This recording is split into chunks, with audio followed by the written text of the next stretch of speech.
Visų pirma, pasinaudojus progą pasakysiu didelį ačiū mūsų fanams.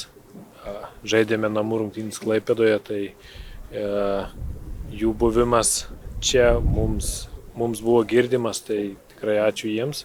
O apie rungtynės, žinot,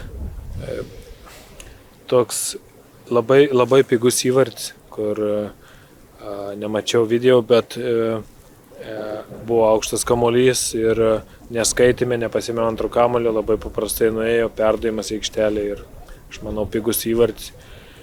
O antrą kėlinį Šiauliai turėjo gerus tranzicinius momentus, mes apsigynėm, bet kažką tai sukurti, gal labiausiai įstrigome paskutinėme trečdalyje, kur trūko paprastumo.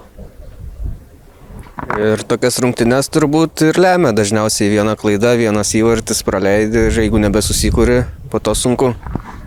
Tai visada yra, praleidi, bet tai, ką ir pasakiau Rūbinei vyrukam, tai reikia galvą aukštyn, kad rungtynėse irgi reikia paprastesnius sprendimus, pamėginti užbaigti ataką smūgį ir visada galima grįžti. Šį sezoną mes parodėme, mes grįžom į rungtynės.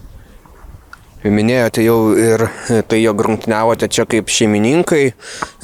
Kokie yra iššūkiai, sunkumai komandai, kai turi taip nors ir namuose rungtyniauja, bet vis kitame, dar ir skirtingose stadionuose rungtyniautose namuose? Nesijaučiam tikrai kaip namie.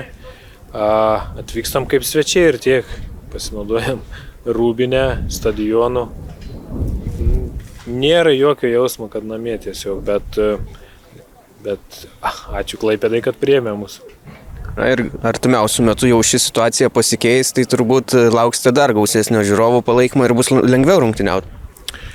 Jo, artimiausių metų taurę žaidžiam ir vėliau tikimės šeštadienį didelio palaikymo, kuris mums labai reikalingas.